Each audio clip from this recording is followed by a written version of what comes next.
Hello everyone. Today we are going to start with our next topic, that is process costing. This is the second chapter of your cost accounting. First chapter we have already completed, that is cost sheet and tender sheet. Now this is the second part of your cost sheet, that is process costing. Now what we are going to see under this, in this we are going to see which type of companies are going to prepare process costing. किस type की companies जो होती है वो process costing prepare करती है और process costing करने की ज़रूरत क्यों होती है. देखो, कुछ इंडस्ट्रीज ऐसी होती है स्टूडेंट्स जो उन लोग प्रोडक्ट मैन्युफैक्चर करते हैं वो सिंगल एक प्रोसेस से बन के रेडी नहीं हो जाता है. उसके लिए उनको 2-3 प्रोसेस से गुजरना पड़ता है. For example sugar industries, oil refineries, ऐसी कुछ इंडस्ट्रीज होती है जहाँ पे जो उनका प्रोडक्ट है वो 2-3 प्रोसेस से गुजरते हुए कंप्लीट होता है.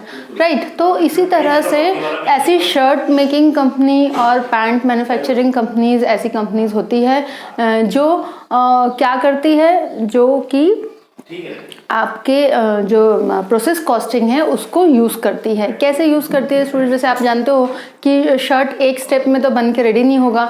शर्ट की कोई एक साइड में उसका कपड़ा की कटिंग होगी, फिर उसका स्टिचिंग होगी, फिर उसमें बटन्स लगेंगे, फिर बाद में उसमें जो एक्स्ट्रा धागे वगैरह होते हैं उसकी कटिंग होती है. तो इस तरह से वो 2-3 स्टेप से गुजर के फाइनली फिनिश गुड्स बनता है. ठीक है, फॉर सेल. तो ऐसी जो इंडस्ट्रीज होती है, ऐसी इंडस्ट्रीज प्रोसेस कॉस्टिंग यूज़ करती है to calculate the cost of their product. उनके प्रोडक्ट की कॉस्ट कैलकुलेट करने के लिए वो प्रोसेस कॉस्टिंग अप्लाई करते हैं. तो आज हम जो चैप्टर शुरू कर रहे हैं प्रोसेस कॉस्टिंग, इसमें हमको यही देखना है कि कैसे हम लोग डिफरेंट प्रोसेस से होते हुए कैसे हर एक प्रोसेस में कॉस्ट क्या लग रही है वो कैसे कैलकुलेट करते हैं और कैसे फाइनल प्रोडक्ट की कॉस्ट हम लोग कैलकुलेट करते हैं. तो let's start with the process costing. सबसे पहले मैं आपको कंसेप्ट समझा देती हूँ, फिर उसके बाद हम लोग एक क्वेश्चन लेंगे फॉर प्रैक्टिस. Let's see. देखिए, प्रोसेस कॉस्टिंग में मेनली करना क्या होता है. प्रोसेस, जैसे एज यू नो कि अकाउंटिंग के लिए एक रूल है कि हर एक का जो फॉर्मेट होता है, हर एक इसका जो फॉर्मेट होता है अकाउंटिंग का वो डिफरेंट होता है. तो प्रोसेस कॉस्टिंग का फॉर्मेट क्या है वो पहले मैं आपको बता देती हूँ. प्रोसेस कॉस्टिंग का फॉर्मेट कुछ इस तरह से होता है. पहला column particulars, next column is quantity and after that amount. इसी तरह से इधर भी आपको भी बनाना है particulars, quantity and then amount. और यहाँ आप ऊपर लिखोगे प्रोसेस अकाउंट. और ये कॉलम्स कुछ इस तरह से बनेगा.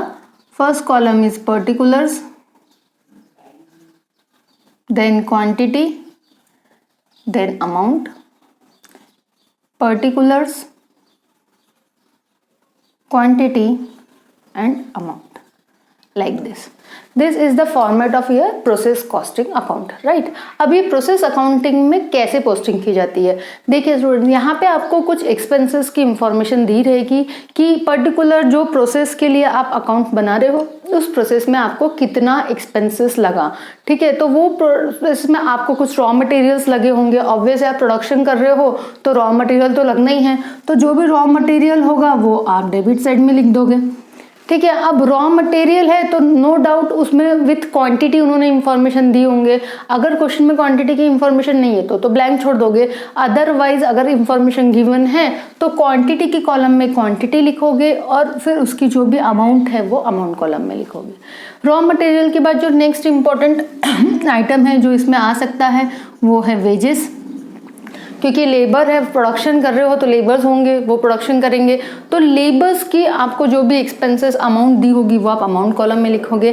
ध्यान रखना, अगर वहाँ पे आपको दिया होगा कि number of labours, suppose example लेती हूँ कि अगर वहाँ पे ऐसा कुछ दिया होगा देयर आर 20 लेबर्स और पर लेबर आप उनको 100 रुपीज़ पे कर रहे हो, तो इस तरह से अगर आपको कैलकुलेशन दिया होगा तो आप 100 × 20 करके अमाउंट कॉलम में यहाँ पे लिख दोगे. लेकिन स्टूडेंट्स ध्यान रखोगे कि ये जो 20 लेबर है ये यहाँ पे क्वांटिटी में नहीं लिखोगे, क्योंकि लेबर की क्वांटिटी से आपकी प्रोडक्ट की क्वांटिटी में इंक्रीज और डिक्रीज होने वाला नहीं है. ठीक है, तो यहाँ पे सिर्फ रॉ मटेरियल की क्वांटिटी लिखना होगा. जैसे सपोज अगर रॉ मटेरियल के बारे में वहाँ दिया होगा कि 10 kg raw material at the rate ₹100, तो ऑब्वियस है 10 × 100 करके आप यहाँ अमाउंट निकालोगे और ये जो 10 kg है वो क्वांटिटी में दिखाओगे, लेकिन लेबर नहीं दिखाओगे क्योंकि labour is not a quantity, तो वहां पे ये ध्यान आपको रखना है। नेक्स्ट, लेबर के अलावा और भी कुछ डायरेक्ट एक्सपेंसेस की इंफॉर्मेशन दी होगी, कुछ इनडायरेक्ट एक्सपेंसेस की इंफॉर्मेशन दी होगी, ऐसे जो भी अदर एक्सपेंसेस की इंफॉर्मेशन दी है वो सब आप प्रोसेस अकाउंट के डेबिट साइड में लिख दोगे। जैसे जैसे हम सम सॉल्व करेंगे और मैं आपको बताते जाऊंगी कि कौन कौन सी पोस्टिंग्स इसमें आती है। अभी सिर्फ एक आइडिया ले लो कि प्रोसेस अकाउंट कैसे बनता है। अब ये सारी पोस्टिंग होने के बाद, ये तो हमने डेबिट की सारी पोस्टिंग्स डाल दी है, इसके बाद क्रेडिट साइड में क्या आ सकता है? क्रेडिट साइड में जो इसमें पोस्टिंग्स आ सकती है वो होती है एक तो नॉर्मल लॉस और एबनॉर्मल लॉस एंड फिर बाद में जो हम लोग क्लोज करते हैं वो क्लोजिंग हमारा जो भी बैलेंस आएगा वो। देखिए, अब नॉर्मल लॉस और एबनॉर्मल लॉस क्या होता है? नॉर्मल लॉस उसे कहा जाता है जो लॉस हम लोग नॉर्मली कंसिडर करके चलते हैं। जैसे फॉर एग्जांपल आप जानते हो कि अगर कोई स्वीट मैन्युफैक्चरिंग कंपनी है जो जहाँ पे मिठाइयाँ बनती है, तो मिठाइयाँ किससे बनती है? मिठाइयाँ बनती है दूध से। अब दूध को जब वो बॉईल करते हैं तो दे नो कि दूध अगर हमने 50 kg यूज़ किए हैं तो आफ्टर बॉइलिंग इसकी जो क्वांटिटी है वो कुछ kg से ज़रूर कम हो जाएगी, ठीक है। तो ये जो कुछ kg उनको पता है कि 5-10 kg या 5 kg या 2 kg ऑफ मिल्क जो है वो कम हो जाएगा आफ्टर बॉइलिंग, तो that will come under normal loss. उसे कहते हैं नॉर्मल लॉस, जो नॉर्मली होता ही है। हमको पता है कि अगर हम दूध बॉईल करते हैं तो उसकी क्वांटिटी डिक्रीज होती है। तो ऐसे जो है उसकी क्वांटिटी आपको हमेशा पहले से सम्स में दिया होगा, क्योंकि वो हमारा ऑलरेडी कंसिडर्ड रहता है कि इतना किलो मिठाइयाँ बना रहे हैं तो उसमें हमारे इतने किलो का तो नॉर्मल लॉस होना ही है दूध में। और अगर उसकी अमाउंट की इंफॉर्मेशन गिवन होगी तो हम अमाउंट कैलकुलेट करेंगे, अगर गिवन नहीं है तो वहां पे हम लोग ब्लैंक छोड़ देंगे। नेक्स्ट होता है एबनॉर्मल लॉस। अब एबनॉर्मल लॉस ऐसा लॉस होता है जो पहले से कंसिडर किया हुआ नहीं था, यानी हमें पहले से हम नहीं जानते थे कि ये लॉस होने वाला है, तो ऐसे लॉस को एबनॉर्मल लॉस कहा जाता है। अब इसका अगर मैं एग्जांपल दूं तो हम ऐसा सोच सकते हैं कि हमने एक बहुत बड़ा ऑर्डर मिठाइयाँ का लिए थे, हमने वो ऑर्डर कंप्लीट किए और जब हम उसको ट्रांसपोर्ट कर रहे थे तो हमारे ट्रक का एक्सीडेंट हो गया और वो जो सारी मिठाइयाँ थी वो सारी रास्ते में खराब हो गई, ठीक है, वेस्ट हो गई। तो ऐसा जो लॉस होता है that will come under abnormal loss. Abnormal word से समझ में आ रहा है कि जो नॉर्मली नहीं होता है, कभी कभार किसी गलती से किसी रीजन से वो लॉस हो गया है, तो ऐसे लॉस को कहा जाता है एबनॉर्मल लॉस। एबनॉर्मल लॉस की क्वांटिटी अगर गिवन होगी तो आप वहां पे लिखोगे और उसकी मदद से उसकी अमाउंट को भी कैलकुलेट करोगे, यानी यहाँ पे भी क्वांटिटी की इंफॉर्मेशन आएगी, ठीक है। अब ये सारी चीजें होने के बाद कभी कभी किसी किसी केस में एबनॉर्मल गेन भी देखने मिलता है। तो अगर एबनॉर्मल गेन होता है तो वो आप लिखते हो प्रोसेस अकाउंट के डेबिट साइड में, ठीक है। यहाँ पे भी आपको क्वांटिटी भी लिखनी होगी और फिर उसका अमाउंट भी लिखना होगा। अब एबनॉर्मल गेन किस केस में होता है? कभी कभी कुछ प्रोडक्ट्स ऐसे होते हैं कि जब आप बनाते हो तो बना आप 100 kg रहे हो, लेकिन वो बन के 1-आधी किलो ज्यादा बन गया, ठीक है, एक्स्ट्रा बन गया। वो बनाते समय जब हम बना रहे थे तो वो थोड़ा क्वांटिटी उसकी इंक्रीज हो गई। तो वो जो इंक्रीज होता है ऐसा हमेशा नहीं होता, वंस ना वाइल होता है, इसलिए एबनॉर्मल गेन भी वंस ना वाइल ही होता है। तो ऐसा अगर गेन हुआ, ऐसा अगर प्रॉफिट हुआ तो वो हमेशा प्रोसेस अकाउंट के डेबिट साइड में शो होगा, क्योंकि उससे आपकी क्वांटिटी इंक्रीज हो जाएगी, ठीक है। जिससे भी क्वांटिटी इंक्रीज होती है वो डेबिट, जिससे क्वांटिटी डिक्रीज होती है वो क्रेडिट। इस तरह से करने के बाद हम लोग अब प्रोसेस अकाउंट को कर देते हैं क्लोज, ठीक है। अब हम करेंगे प्रोसेस अकाउंट को क्लोज। प्रोसेस अकाउंट को क्लोज करने का रूल क्या है स्टूडेंट्स? सबसे पहले डेबिट साइड के बैलेंसेस देख लोगे, डेबिट साइड में क्वांटिटी की बैलेंस देख लोगे, क्वांटिटी का जो भी बैलेंस आता है उतना ही बैलेंस यहाँ आना चाहिए, जो भी डिफरेंस बैलेंस आ रहा है वो आप लिख दोगे यहाँ पे। इसी तरह से अमाउंट का टोटल लोगे, अमाउंट के टोटल में से क्रेडिट साइड में जो भी अमाउंट होगी उसकी टोटल डिफरेंस निकालोगे, जो बैलेंस आएगा वो यहाँ लिखोगे। अब ये जो बैलेंस है, अगर आपको एक ही प्रोसेस अकाउंट बनाना होता तो ये जो बैलेंस होता यही बाय फिनिश गुड्स हम लिख देते, लेकिन क्योंकि ये प्रोसेस है तो एक प्रोसेस से तो गुजरेगा नहीं, कम से कम मिनिमम 2 प्रोसेस तो इसमें होंगे, तो ये जो बैलेंस होगा इसके सामने हम लिखेंगे by process B account. Suppose ये आपका अगर ए अकाउंट है तो अब आप जो नेक्स्ट प्रोसेस अकाउंट बनाओगे उसमें आपको ये बैलेंसेस ट्रांसफर करने होंगे, तो इसीलिए इसके सामने लिखते हैं बाय प्रोसेस बी अकाउंट। फिर प्रोसेस बी अकाउंट में जब आप पोस्ट करोगे तो उसके डेबिट में लिखोगे टू प्रोसेस ए अकाउंट, और जो भी आपका क्वांटिटी है और अमाउंट है वो आप यहाँ पे पोस्ट कर दोगे, और फिर प्रोसेस बी को क्लोज करोगे और फिर जो उसका बैलेंस होगा वो आपका फिनिश गुड कहलाएगा। ठीक है स्टूडेंट्स, आई होप ये आपको क्लियर होगा कि प्रोसेस कॉस्टिंग में पोस्टिंग कैसे की जाती है और उसका फॉर्मेट कैसे बनाया जाता है। अब हम इससे रिलेटेड एक क्वेश्चन देख लेते हैं जल्दी से कि प्रोसेस कॉस्टिंग को एक्चुअल क्वेश्चन कैसे आ सकता है और आपको उसमें कैसी पोस्टिंग करनी है। इसका क्वेश्चन मैंने नीचे डिस्क्रिप्शन में दे के रखी हूँ, आप वहाँ से क्वेश्चन देख लीजिएगा। मैं जल्दी से यहाँ पे आपको एक क्वेश्चन सॉल्व करके बता देती हूँ। मैंने जो फर्स्ट क्वेश्चन ली हूँ इसमें टाइप से आपको अलग अलग, इसमें अलग अलग टाइप से आप जब प्रोसेस कॉस्टिंग करेंगे तो आप देखोगे कि हर एक क्वेश्चन जो है वो पहले क्वेश्चन से डिफरेंट है। ठीक है, तो वो चीज़ ध्यान रखिए। और अगर आप लोगों को मेरा टीचिंग, वे ऑफ टीचिंग पसंद आ रहा है, आपको समझ में आ रहा है, तो please smash the like button और सब्सक्राइब कीजिए। इससे होता कुछ नहीं है, इससे मेरा मोटिवेशन बढ़ता है कि भाई हाँ, मैं जो मेहनत कर रही हूँ आप लोगों के लिए वो आप लोगों को पसंद आ रही है। ठीक है, तो just for increasing my motivation, do like the video if you really like it. Now देखते हैं, अब हम क्वेश्चन में आते हैं। प्रोसेस कॉस्टिंग में जो आपका फर्स्ट क्वेश्चन है वहां पे आपको 3 प्रोसेस अकाउंट बनाने हैं, process A, process B and process C. तो जल्दी से हम प्रोसेस ए, बी और सी के लिए रूलिंग कर लेते हैं। ये हो गया हमारा प्रोसेस ए,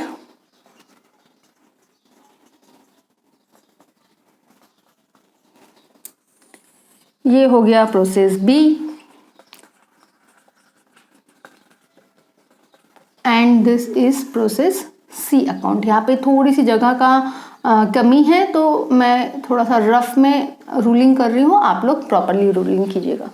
अब प्रोसेस, जब आप ये क्वेश्चन देखेंगे तो यहाँ पे आपको दिखेगा कि इस क्वेश्चन में क्वांटिटी की इंफॉर्मेशन फिलहाल गिवन नहीं है, यहाँ पे कुछ भी यूनिट की इंफॉर्मेशन गिवन नहीं है, लेकिन स्टिल स्टूडेंट्स आप लोगों को जो रूलिंग है वो प्रॉपर फॉर्मेट से ही करना है, particulars quantity amount like this. ठीक है, तो वो चीज़ ध्यान रखिए कि आपको अमाउंट की कॉलम बनानी है, क्वांटिटी का भी कॉलम बनाना ही है इन एवरी क्वेश्चन। ठीक है, अब हम देखते हैं क्या क्या गिवन है। फर्स्ट जो आपका क्वेश्चन है वहां पे आप देखोगे आपको तीनों प्रोसेस के एक्सपेंसेस गिवन है, साथ में नीचे एक इनडायरेक्ट एक्सपेंसेस दिया हुआ है जो कि टोटल है तीनों भी प्रोसेस का, और टोटल यूनिट्स आपने कितना प्रोड्यूस किए वो इंफॉर्मेशन दी हुई है और आपको प्रोसेस अकाउंट बनाने के लिए बोला गया है। तो करना क्या है, जो एक्सपेंसेस दिए हुए हैं वो सारे एक्सपेंसेस हमको प्रोसेस अकाउंट के डेबिट साइड में डाल देने हैं। जल्दी से डाल लेते हैं। टू मटेरियल्स दिया हुआ है 2000, to wages 3000, to factory expenses 12,000, to steam 1000 and to direct expenses 3000। ठीक है, ये सारी इंफॉर्मेशन मैंने प्रोसेस ए अकाउंट की सारे एक्सपेंसेस जो भी इंफॉर्मेशन थी वो डाल दी। इसी तरह से प्रोसेस बी और प्रोसेस सी की भी सारे एक्सपेंसेस हम लोग डाल देते हैं। अब जब आप प्रोसेस बी में पोस्टिंग करना शुरू करेंगे स्टूडेंट्स, तो पहला एक लाइन छोड़ दोगे, एक लाइन छोड़ के, क्योंकि प्रोसेस ए का जो बैलेंस आएगा वो हमें प्रोसेस बी में ट्रांसफर करना होगा, तो फर्स्ट लाइन छोड़ के फिर लिखोगे टू मटेरियल्स, जो जो information related to process B है वो डाल दोगे। To materials, to wages, to factory expenses, to steam and to direct expenses. Amount कितनी दी हुई है, 3000, 2000, 10,000, 2000 एंड 4000। इसी तरह प्रोसेस सी में भी डाल लेते हैं। प्रोसेस सी में एक लाइन छोड़ेंगे, अगेन फिर लिखेंगे टू मटेरियल्स, ये दिया हुआ है 4000, to wages 1000, to factory expenses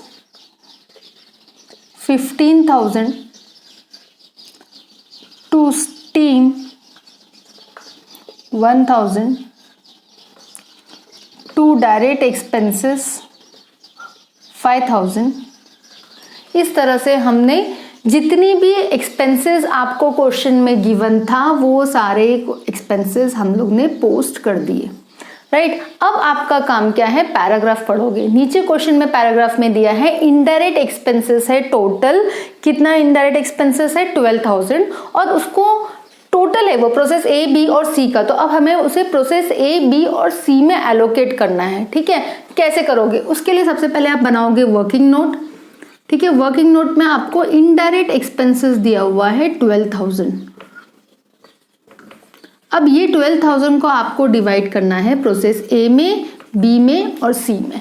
तो आपको ये वर्किंग नोट बनानी होगी। कैसे एलोकेट करना है, in the proportion of wages. अब वेजेस देखोगे कितना गिवन है। देखो अगर आप वेजेस देखते हो तो प्रोसेस ए का वेजेस था 3,000, प्रोसेस बी का वेजेस था 2,000 और प्रोसेस सी का वेजेस था 1,000। अब जब आप इसका रेशो निकालोगे स्टूडेंट तो इट विल कम 3:2:1। अब ये जो रेशो आया, इस रेशो में हमें इनडायरेक्ट एक्सपेंसेस को एलोकेट करना है, तो वो एलोकेट कर देते हैं। अब इनडायरेक्ट एक्सपेंसेस कितना आएगा, 12,000 इंटू 3 डिवाइडेड बाय 6। 6 कैसे आया, 3 + 2 + 1 इज 6। यहाँ पे आएगा 12,000 इंटू 2 डिवाइडेड बाय 6। यहाँ पे आएगा 12,000 into 1 divided by 6, like this. अब इसे कैलकुलेट करोगे तो ये आएगा 6,000, 4,000 एंड 2,000।